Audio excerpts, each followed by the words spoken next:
Hi guys! Ako nga pala si Kuya Josh TV Official. Gumagawa ako Gumagawa ng ATL, videos about NG hugot Video. quotes, unboxing videos, life tips, and relationship tips. So, kung gusto niyo po yung mga videos na ina-upload ko, ay consider to subscribe na po para ma-reach na natin yung 4K subscribers na matagal ko nang hinihintay. So, ngayong araw na to, meron lang ako sa inyo i-share na isang bagay. So, kung gusto nyo malaman yun, ay panoorin mo tong video na to. At huwag niyo pong kakalimutan mag-subscribe at mag-like at mag-share. At kung gusto niyo pong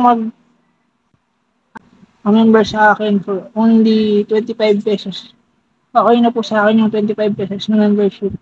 Hindi na po ako maghahangad ng malaking membership. Basta kung ano po yung kaya nyo, yun lang. So, ito na nga.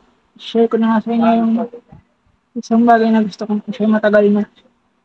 So, without further ado, let's go. Pero bago yan, simulan muna natin ang intro.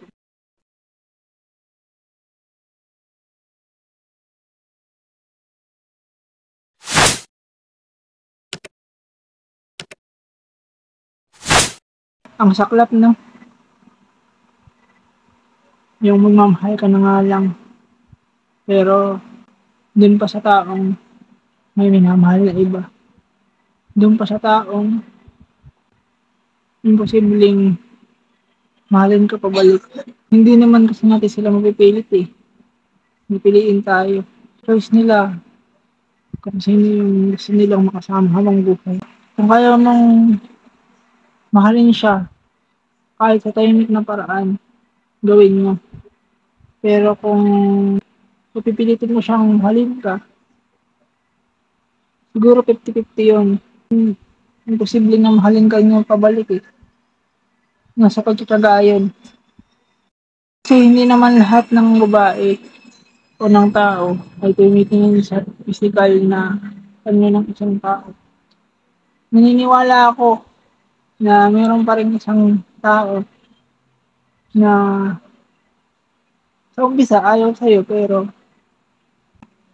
sa paglipas ng araw, buwan o taon, unti-unti niyang marirealize na minamahal ka na pala niya. Na hindi na siya makatulog kapag hindi ko na nakikita. May mga times din na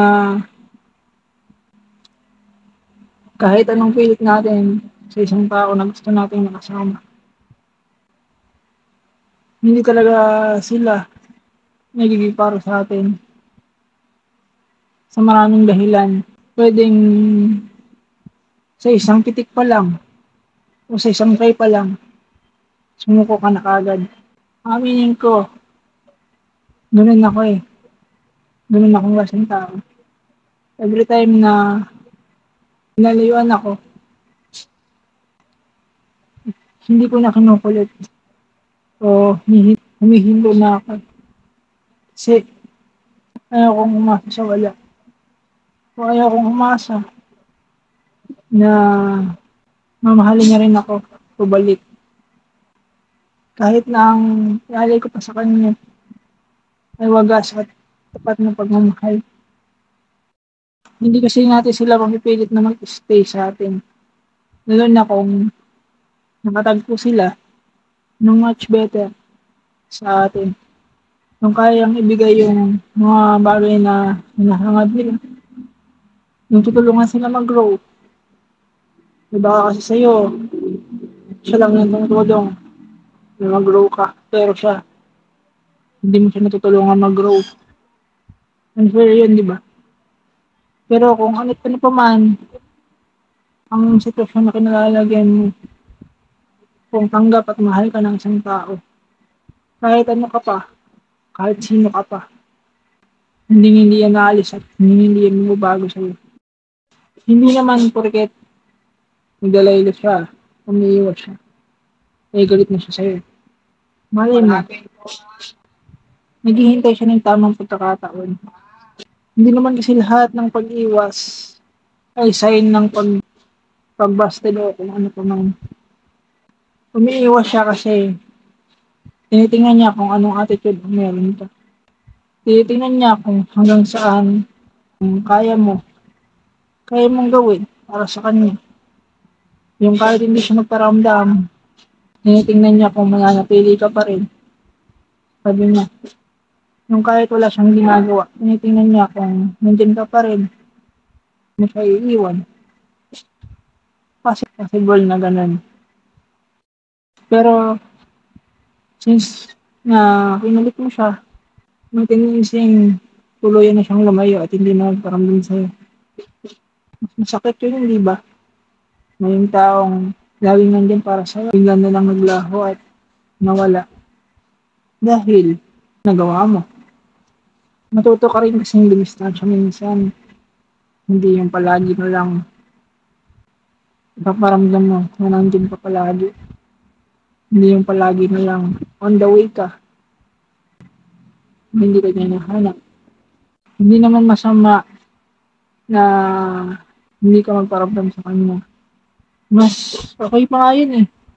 Kasi hindi mo makikita kung may halaga ka ba sa isang tao o wala.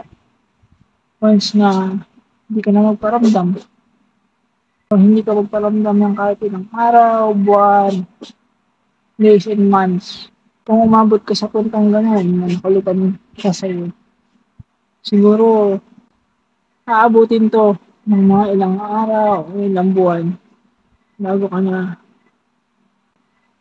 kausapin ulit.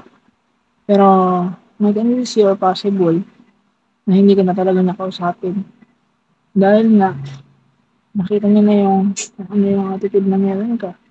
Tayo rin naman kasi yung pagkakamali dun eh.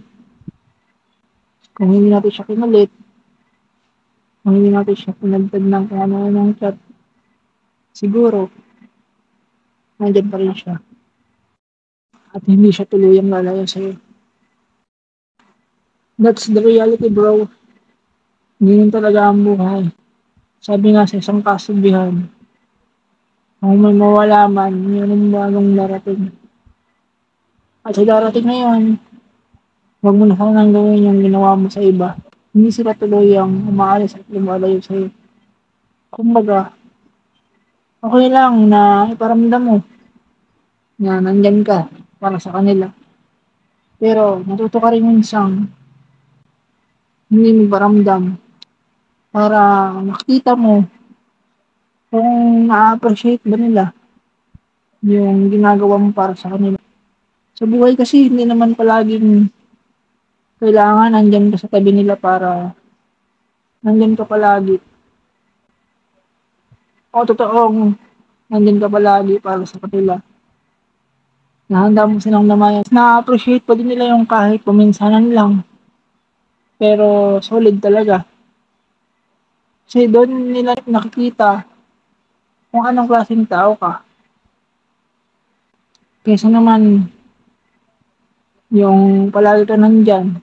Pero umay na sila sa presensya mo. Tablay mo rin minsan. Okay, okay lang na magparamdam ka.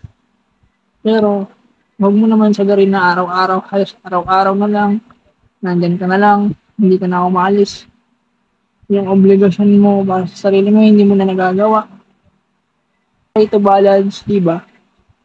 Mas okay sana yung balance ka lang sa pakikitungo sa kanila. Sa pakikitungo sa kanila. Hindi sila masyadong makumoy sa'yo. Tama naman ako, hindi ba? Comment nyo nga kung agree kayo sa akin. Maraming salamat sa panonood ninyo. At kung may gusto kayong talakayan sa channel na ito, ay mangyari lamang na mag-comment kayo ng inyong sariling opinion or sariling thoughts about sa gusto nyong topic na sa channel na ito.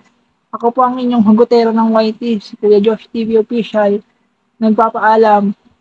Hanggang sa susunod na video, paalam guys.